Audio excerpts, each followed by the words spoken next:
કે મર્યાદ કરીને પુષ્ટિમાર્ગને બદનામ ના કરો, મર્યાદામાં રહેવું એટલે મર્યાદા ભ્રંશ થઈ ગયો છે શબ્દ. આપણે અપ્રશ શબ્દની હાલત એવી કરી દીધી છે. અપ્રશ એટલે છૂઆછૂત. પરમ વિદ્વાન શાસ્ત્રીજી બિરાજ્યા છે અને તમે બધા હવે અત્યારે જેમ વાત કરી ગૂગલ પર સર્ચ કરો. અપ્રશ શું છે? અપ્રશ છે અપ એટલે જલ અને રસ. જે જલમાં નહીંને તનુ નવત્વ દેહની પ્રાપ્તિ થતી હોય અને એ રસમાં ડૂબોતી હોય કૃષ્ણના, એને અપ્રસ કહેવાય. કે અપ્રસ કરી એટલે સુંદર જલમાં તનુ નવત્વ દેહ પ્રાપ્ત થઈ ગઈ અને ભગવદ સેવા એ રસમાં ગયા એટલે અપ્રસ શબ્દ છે. આપણે એને છૂઆછૂત કે તું મને નહીં અડક ને હું તને ના અડકું. અરે આપણે તો આગ્રહ કરીએ છીએ કે મેં અપ્રસ કરી છે, તું અપ્રસ કર. હું રસમાં ડૂબી ગઈ છું, તું રસમાં આવ. આ માર્ગ છે આપણો. આપણા માર્ગે ક્યારે કોઈનો અપમાન કર્યો છે? જે રામાનંદ પંડિતને અધિકાર હતો એ જ મુનાભંગીને અધિકાર આ માર્ગે આપ્યો છે. આ માર્ગની વિશેષતા એ છે. પણ એ જ કહીએ કે અધૂરો ઘડો છલકે. આપણે માર્ગને જાણવાની કોશિશ નથી કરતા, માત્ર બદનામ કરીએ છીએ. અને હંમેશા સસ્તા પ્રચાર, પેલા ધર્મનો પ્રચાર બહુ છે, આ ધર્મનો. તો હું હંમેશા કહું છું કે જે સારો પ્રોડક્ટ હોય ને એના પ્રચારની જરૂરત નથી. સસ્તા પ્રોડક્ટનો પ્રચાર હોય, જે સસ્તી વસ્તુ છે એનો પ્રચાર થાય. જે પિક્ચર ના ચાલે ને એને સેન્સરમાં નાખી દો, દુનિયા ભાગીને ધોવા જાય. અરે આપણા શ્રી મહાપ્રભુજીની નીવ એટલી, શ્રી ગોસાઈજીની નીવ એટલી મજબૂત છે કે શ્રી ગોપાલદાસજી ગાય છે. ગોપાલદાસજી એને એમ નથી ગાયું ઊંધું સીધું. ગોપાલદાસજી ગાય છે કે તારા થકે કોઈ વૈષ્ણવ થાય તો તું વૈષ્ણવ સાચો, બાકી તું વૈષ્ણવ કાચો. આપણા આચરણમાં, આપણા વ્યવહારમાં, આપણી દીનતામાં એવા સ્વરૂપો આપણે ઊભા કરવાના કે સામેવાળાને થઈ જાય. અને હું તો નાથદ દ્વારાનો હજારો વખત ઉદાહરણ આપી દઉં છું કે દુનિયા ધક્કો ખાય છે આ બાજુથી ને કોઈને ધક્કામાં વાગતું નથી. પણ આ બાજુથી ધક્કો ખાઈને પેલી બાજુ નીકળે ને તો સીધો કંઠી લેવા આવે કે મારે આ ધર્મમાં જોડાવું છે. આ તો આપણા શ્રીજીનો પ્રતાપ છે. તો પછી કેમ ભેગા કરવાની ઈચ્છા થાય છે?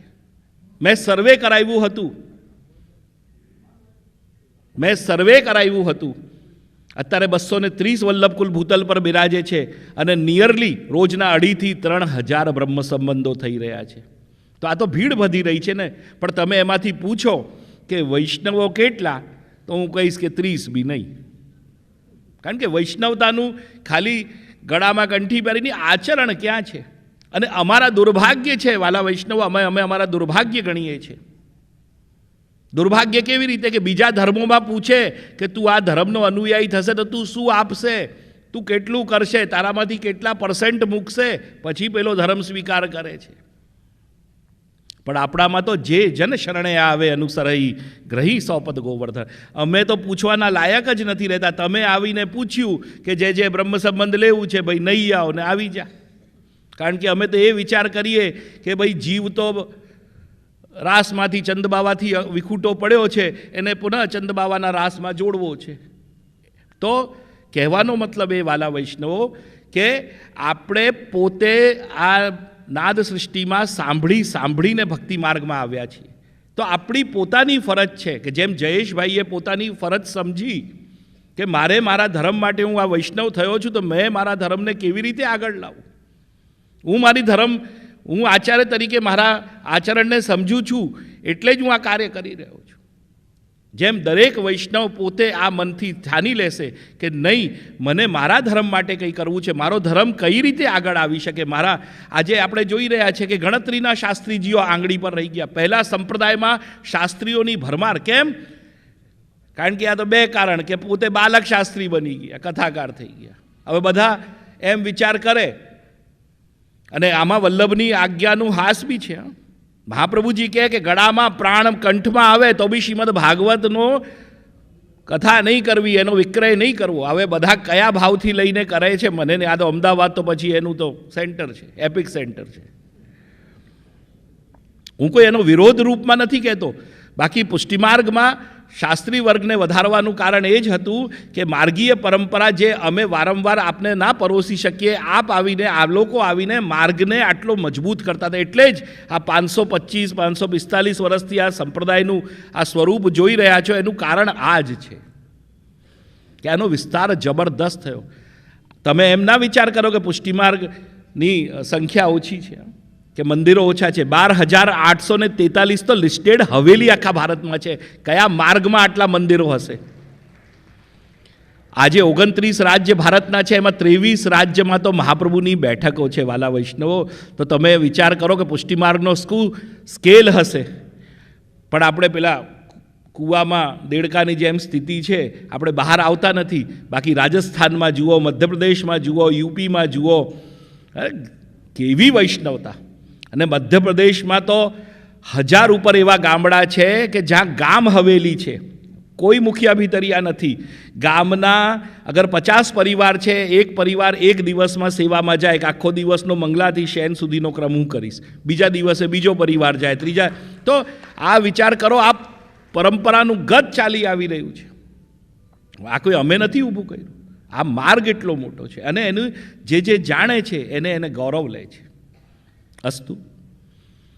તો કહેવાનો મતલબ એ કે સેવા કરશો, ઠાકુરજીને સમર્પિત જીવન જીવશો, ઠાકુરજીને ભૂખ્યા નહીં રાખો, તો નિશ્ચિત સમજજો કે તમને બી કોઈ બીમારી નહીં ચડે. એ પ્રમાણથી ચાલો, એ પ્રમાણની આવશ્યક છે. તમને ખબર છે કે રોજ રાજભોગમાં મગ આવે. હવે ડૉક્ટર બી તમને એ જ કહે છે કે રોજ મગ ખાઓ. અને 8મા દિવસે પુષ્ટિમાર્ગના શબ્દ છે ઓસરો, એટલે જેમ રોજ એક વસ્તુ ખાતા ખાતા કંટાળી ગયા હોઈએ તો આપણે દાલ બદલી નાખીએ, તો એ દિવસે મગ ના આવે, તુવર આવે. જેમ ઠંડી છે તો અડદ ચાલુ થઈ ગઈ હવે પરંપરામાં, કે દર 8મા દિવસે પછી અડદની દાળ, પછી ઠંડી દૂર થશે અને પછી ગરમી આવશે, પછી તુવર આવી જશે, ચણા આવી જશે. એટલે માર્ગ બે શ્રી ગોસાઈજીએ બધો સેટઅપ પરફેક્ટ કર્યો કે કોઈ બી વસ્તુ એ નહીં. અને ગરમી આવશે તો ચણાની દાળમાં કાળી મરી અને નમક લગાવીને ઠાકુરજીને આવશે, પછી પનો આવશે. એટલે કેવો કે જે આપણી રોજની જીવન જરૂર, અત્યારે જેમ સાઠાનો રસ, આપણે ગન્નાનો રસ કહીએ, શેરડીનો રસ કહીએ, અત્યારે પ્રભુ એ જ આરોગી રહ્યા છે. આખા વર્ષ નથી આરોગતા, આ ઠંડીના સમયમાં જ આવે છે, એને એ જ અસર કરે છે. તો ભોગ જે પરંપરા શ્રી ગોસાઈજીએ નાખી, કારણ કે ભોગની પ્રધાનતા જીવનમાં સર્વોચ્ચ છે, સર્વોચ્ચ. અને મહાપ્રભુજી બી બહુ નાનકડી વાતમાં બધું કહી દે છે. આ મિશ્રી, દૂધઘર, અનસખડી, સખડી મહાપ્રભુજી બોલતા જ નથી. મહાપ્રભુજી કહે છે અસમર્પિત વસ્તુનામ તસ્માત વર્જનમાચરેત. જીવનમાં કોઈ બી વસ્તુ અસમર્પિત નહીં લો.